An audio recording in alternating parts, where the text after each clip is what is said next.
What's going on, guys? Today I want to talk about how to take kind of ugly locations like I am in right now, which is unfortunately the backside of our office.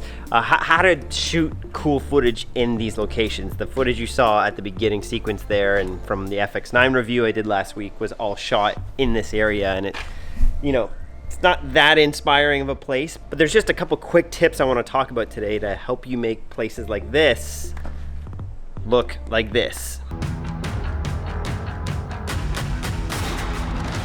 So the number one tip is time of day. If you can have control of the time of day when you're shooting in certain locations, this will really help. Even right now, this is kind of a mediocre place, but I'm shooting with some sunlight in the back. It's helping it look better. So for our shoot, we decided to wait till the end of the day. I try to never shoot in the middle of the day, if at all possible. I'll shoot interviews in the middle of the day.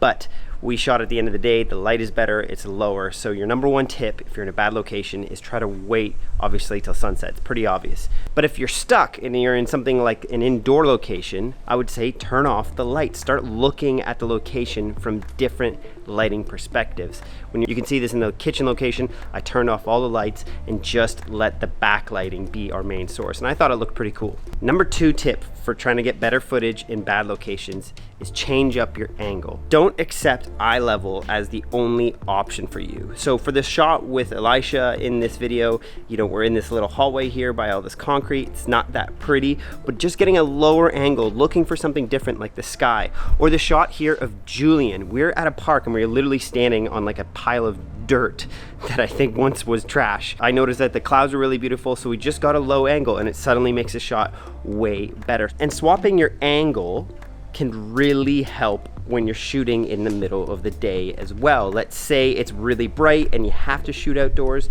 Getting underneath a tree and pointing up so that you get to see all the crazy defocus dappling of the light coming through the tree. This really helps if you have a really bright environment. What you're trying to do is hide the really, really bright areas because your camera's dynamic range probably can't handle it, and it starts making it look a bit amateur. So switch up your angle, either shooting high or low. Don't just shoot straight on because that's probably going to be the least inspiring way to shoot. Number three is to add movement. Now, as you guys know, I really like to shoot handheld. So if you're in a bad location, you're not sure what to do, start moving the camera. Get some camera movement so that you're not just staring at the mediocrity of the location.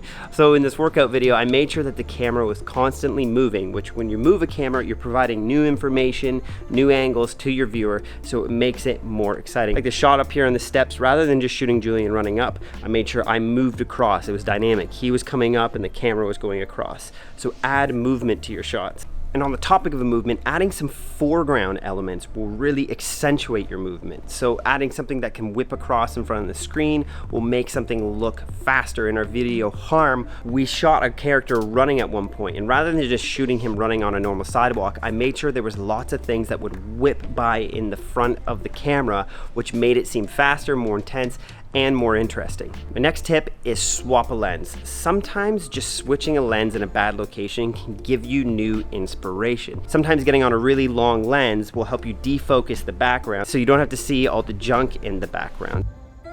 And it doesn't always mean necessarily that you have to go on a long lens. You can sometimes use a wide lens to make something look a lot better.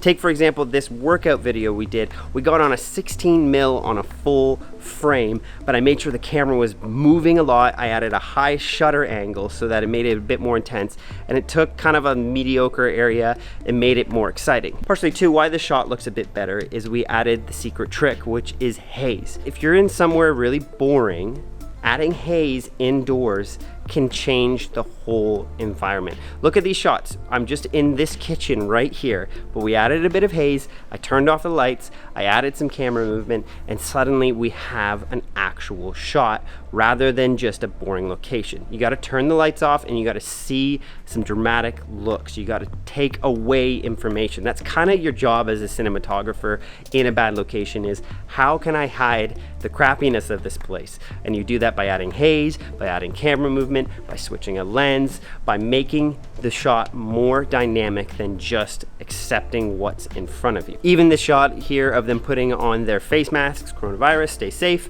we added a lot of haze and I shot from a low angle so that I didn't see the shelf in the background. At this point, to make this shot look decent, I'm pretty much using every tip that I gave you guys, and I'm also lighting it above with my Falcon Eyes light.